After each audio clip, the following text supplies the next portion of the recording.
It's easy to say, oh, I don't care what other people think. I don't care what other people think. And we would like to believe that. It's not true, though. I mean, there are degrees to it. Like people you don't know, yeah, to a degree. But, if you've ever posted something online and somebody makes a comment about it, whether you know them or not, it's still disturbing if what they say you don't like so much. So it's not something that comes naturally. We don't naturally not care what other people think. I don't think anyway. I think you have to kind of work yourself into it. You have to kind of like figure it out. Figure out why it doesn't matter to you. And it's a subtle balance of taking the feedback, because you kind of have to take the feedback, because if you just kind of go, I don't care what anyone says, and if your behavior is off, or if there's something that you're doing that's not really in alignment, and it's basically some part of your unconscious is at work and you don't know about it, that's kind of the nature of blind spots. And it's one of the great things about other people, is that we can discover what our blind spots are. So you can't just kind of go, I don't care what anybody says. I'm just doing me. We'd like to think that, but it doesn't work like that. You can't just disregard it. You have to kind of listen for the feedback, and kind of hear if is there some truth in what they're saying. But then also, you have to kind of not let it ruin your day, or not let it move you from what your truth is, if what they're saying doesn't resonate with you. So it's a bit boggy. It's a bit of a minefield, but it's easy to get confused with it. And why we care so much is because we're kind of hardwired to care. We're hardwired to not get thrown out of the tribe. Because if we get thrown out of the tribe, we'll probably starve and die.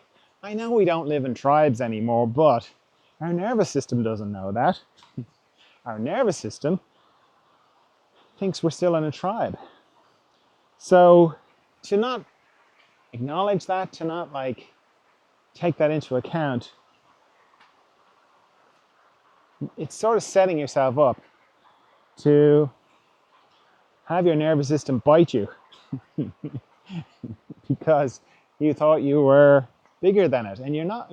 We're sort of made of our nervous system, and these primal things that we feel like, oh no, I'm too sophisticated. I'm way more sophisticated than that. We're not. Well, we are and we're not. The thing is to go complete the circle and kind of use your sophistication to handle the difficulty of a nervous system that's wired for survival in an environment that's not the way it was wired for. It's wired to survive in the jungle. We're not in the jungle anymore. We're not under physical threat the way we were when we were in the wild. But our nervous system doesn't know that. Our nervous system thinks we are still in the wild. So we'd be foolish to ignore that and to kind of go, it doesn't make sense what people say about me or how people feel about me, particularly people that you love. They're the worst. They're not the worst. They're the ones that impact us the most. Particularly your partner, if your partner, doesn't respond or is upset with you, even though you haven't done anything, you've just stated a boundary maybe, you've just said what you needed to say for yourself, and they're upset with you, that can be really difficult to deal with if you haven't worked through it. And what'll happen is your nervous system or your attachment issues, maybe, if you have difficult attachment issues, will take you over, and you'll just go into, yes, look, take it, take whatever you want. Yes, don't, no boundaries. Forget it. I don't even know why I brought boundaries up. Yeah, forget about that. No, no, no, no. Yeah, you here, take all the money, take all the whatever, whatever it is. And we're kind of afterwards, we're going, why did I do that? And it'll be because we're taken over, Like if you're not, one way you can know how about your attachment issues is if you've got sort of shaky attachment with your, when you were a baby, what that looks like as an adult with your partner is, if you're continually going, you okay, everything all right? Because your partner will have kind of looked at you a bit funny, or you'll have interpreted that as, hang on a second, there's something wrong here, they're not completely attached properly here. So it'll take you over, you'll just give in, you'll just give away whatever, you give yourself away, and then that turns into resentment, because you've soothed your initial anxiety of, okay, they looked like they were upset with me, and I dealt with that situation. They're no longer upset with me, and now I quietly hate them. But I'm not going to tell them I hate them, because then I will just be feeling, they'll get upset at me again, and I don't like that feeling. So what am I left with? Well, I'm just going to quietly resent them. And resentment, that thing about revenge is like drinking poison and hoping that the other person will die. Is that revenge or is that resentment? I think it's probably resentment, because that's kind of what it's like.